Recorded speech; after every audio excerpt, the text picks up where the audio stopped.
Good morning, my wonderful people. Hope everybody's having a happy Tuesday. Good morning to you. We're going to go right into last night's Monday Night Raw on Netflix. Listen, before I get started, I just want to say this. I know sometimes, most of the time, I come off as negative.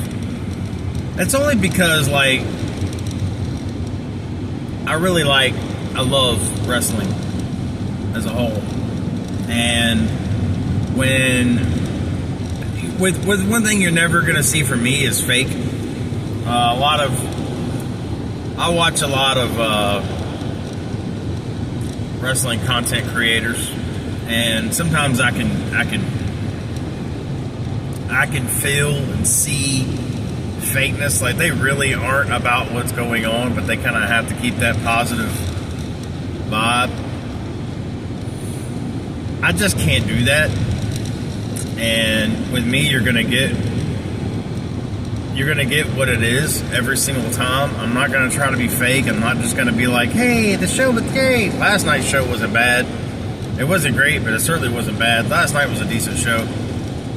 I'll put it, I'll give it a 6.5, 7 out of 10. It wasn't awful.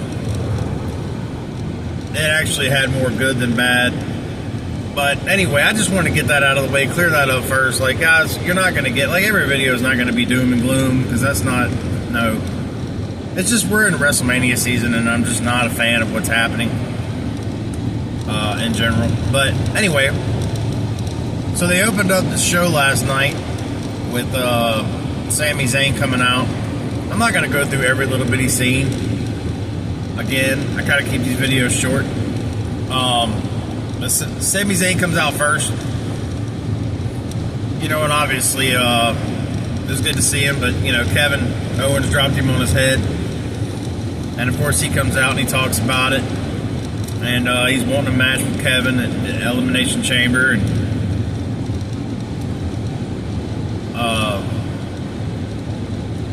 Kamish comes out. Adam Pearce pretty much tells him, no, that's not going to happen. He'd never do that. He's never done it. He's not going to do it.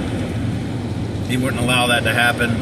If Kevin slams you in the face with a chair, he can't stop it, blah, blah, blah, blah, blah. So he leaves the ring. Sammy goes down to the aisle, gets back up in his face, and he's like, I understand what you're saying. What you're saying is, if I wrap a chair around Kevin's face, you can't stop me. Pretty much says everything he said about Kevin doing to him. Sammy wants the match. Adam clears it, says, okay, but it's unsanctioned. I don't know what that means. It's probably going to be like Kevin and Randy had way back when, last fall, where they just kind of fought and there was no match, technically. So I'm assuming it's going to be something like that. They're just going to fight. I don't know. I'm anxious to see how that turns out. That's actually intriguing. I want to see what happens there. That's definitely got my attention. I'm glad they started off the show like that. And there's a whole bunch of mumbo jumbo. You got some Judgment Day stuff, which, guys, I'll be honest with you, I've been wanting the Judgment Day to break up since way back when Rhea and Priest was still with the group. I've never been a fan of the Judgment Day. I know a lot of people love it because of Edge. But guess what, man? Edge is gone. Let it go. That group is not good. I'd like to see Dom actually go out on his own. I'd like to see Dom. Dom's starting to fight now, which is, I've been waiting on this. It's good to see him in matches. I'm a Dom fan. Most of you aren't. But then again, you guys know I like the hills. I like the good hills, not the bad hills. I like the really good hills, and Dom's a good hill. Dom's got a lot to work with, man. He's got a lot of potential. He's actually a pretty good wrestler, man. He fights just like his daddy, just like Eddie. I love Dom Mysterio, man. I think Dom Mysterio is good. He's definitely got a spot in the future in this company. And I think Dom's great. And he's just got good heel, good heat, and the crowd hates his guts, and I love it. I'd love to see him and Logan Paul do something together. I think that'd be awesome. Whether it be a tag team or against each other, which I don't know how that would work, but I think that would be awesome. Anyway, I totally got off there, but you know, opening segment was pretty good. Then they had some Judgment Day stuff in the back. You know, they're all gearing up for their matches. I thought it was funny that like all of them lost. I think the next big thing I think that happened that I wanted to talk about was I'm going to tell you right now, the best segment on the show. We're going to skip right to it. Gunther comes out from the seats, and just like Jay usually does, and he's out there doing the thing, man. And dude, he killed it. You talk about. I'm gonna say this, guys. Something that Gunther has that Cody doesn't, right? And there's a lot of that, but I'm going to say this because I feel like this is the most important thing, right? I feel like to be able to hold that title, to be able to have that belt, you've got to be able to elevate your opponent, right? Cody doesn't possess that. Gunther, like Jay's already over. He's already over. Like he doesn't need the help in terms of getting the crowd on his side.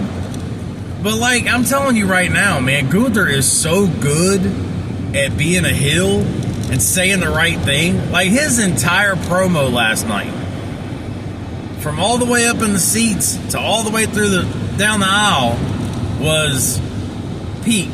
And I loved it, man. I was laughing, I was smiling. The entire segment was great. I loved it. And Gunther just has it, man. I haven't seen it in a while, and I was worried because I felt like they killed him with the when he lost to Cody at Crown Jewel. Ever since then, I've been a little worried about Gunther, but I'm gonna tell you right now, man, that segment last night, I ate it up. I ate all of it. That was a great segment, and it elevated Jay even further, and that's what I'm talking about. If they continue to do, I still would like to see something. I'd like to see some kind of speculation with that match. I'd like to see maybe a last man standing or something about that match. Not just a regular. We've seen the regular match between the two, even a cage match. Let's see some blood. Hell in a Cell, something. Like let's make this match something. And I'd love to see that with these two. And I'm excited about something in WWE. Gunther, man, Gunther did it for me last night. Like that was, to me, that was the peak of the show. Now the main event, obviously, I'll get to in a minute, but the main event was epic too. I really did. Everybody going into that knew who was going to win, but I'm gonna tell you what, they had me for a few minutes in that match. I'm like, wait a minute, is Finn Balor going to win this match? I mean, it was crazy. They even had a botch. I was not, but anyway, back to what I'm saying. Like the Gunther Jey Uso segment was phenomenal. Jey Uso cannot cut a promo to save his life. I don't care what y'all say. He can't. I've heard people fuss at me. I've had people talking to me like they know what they're talking about. They can tell me he can cut a promo. I have yet to see this dude cut a good promo. I'm not trying to talk trash about him. I'm just saying, dude, if you can't cut a promo, you can't cut a promo. You can't. Some people just ain't got it. He's one of them. My issue with his promos are he says 3 words and then he lets the crowd do their thing, right? He lets the crowd kind of lead his promo. And that ain't cutting it, man. Like that ain't working. It's boring. Your promos are, and the kids love it. So it's working. Great. That's fine. That works for you. I'm just saying, for me, it's not my cup of tea. Okay? Kids love it. I don't. I'm not a fan. Anyway, then that's my opinion. And that's where it will stay. Until he cuts a promo that I feel like is, legit. Hey, Jimmy, his brother, cut a phenomenal promo 2 Fridays ago. So, awesome. Maybe Jimmy can do it, he can't. I don't know. We're still figuring this out. We'll see. Anyway, they had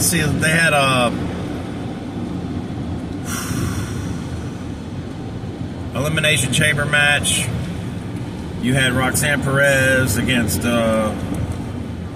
Raquel. That match was kind of a snooze fest. I feel like the NXT girl, Roxanne, actually carried her.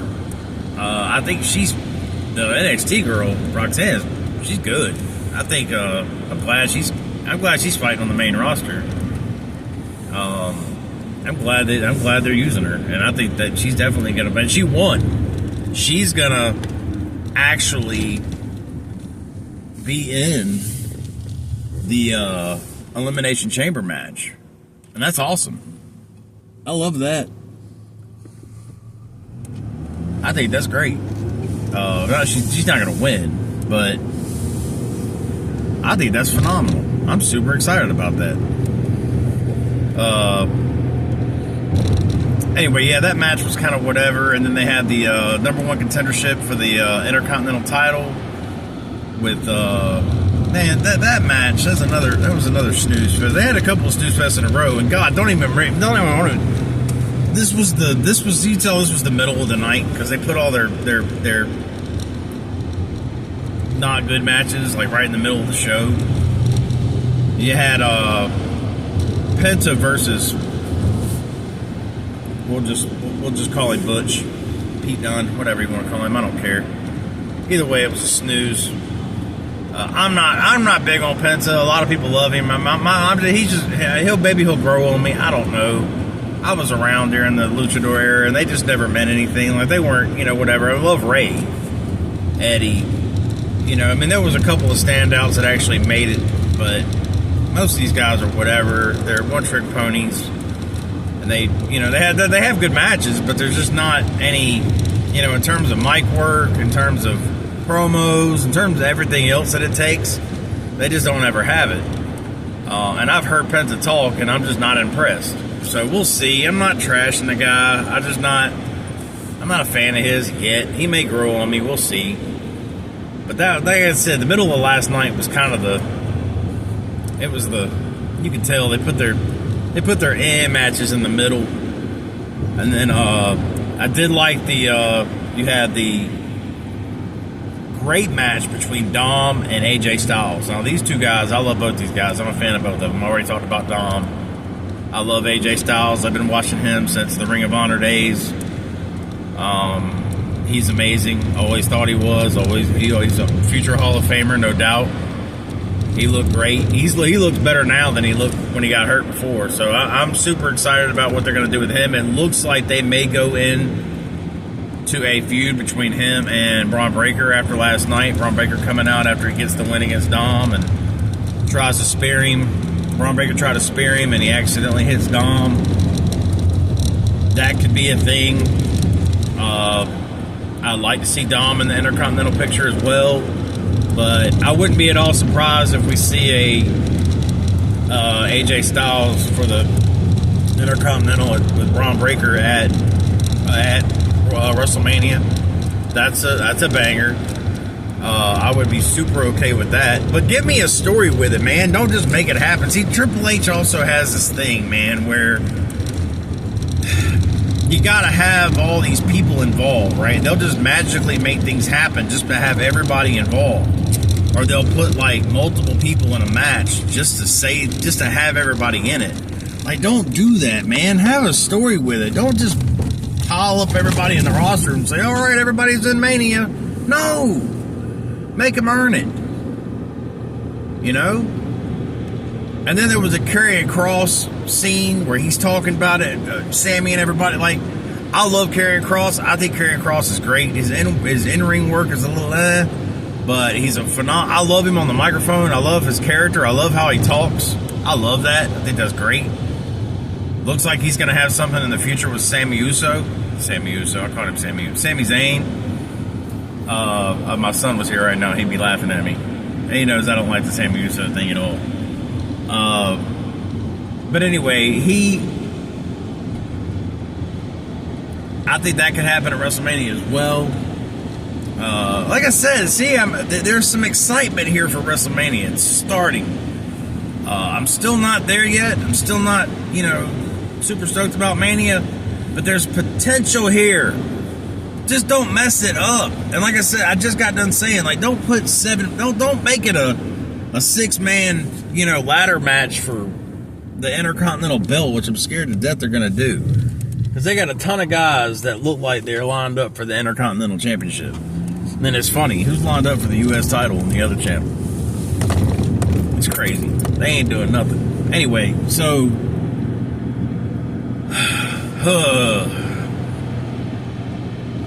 but at least they're doing something.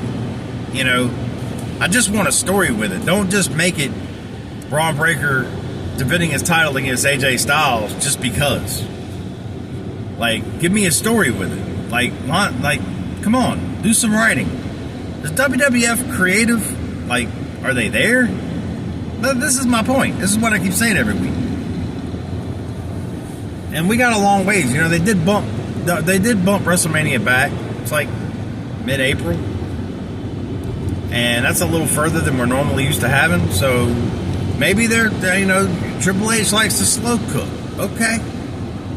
Well, we got a lot of time between now and Mania. So I'm still holding out hope that they're going to do things right. I still think it's going to be a triple threat for Cody's title with Punk and Cena. All right, let's get back to Raw. We'll go straight to the main event now. I think I've covered everything else I wanted to cover. I know there were some other things that happened, but I'm really just trying to keep it to the basics. I'm already 16 minutes in.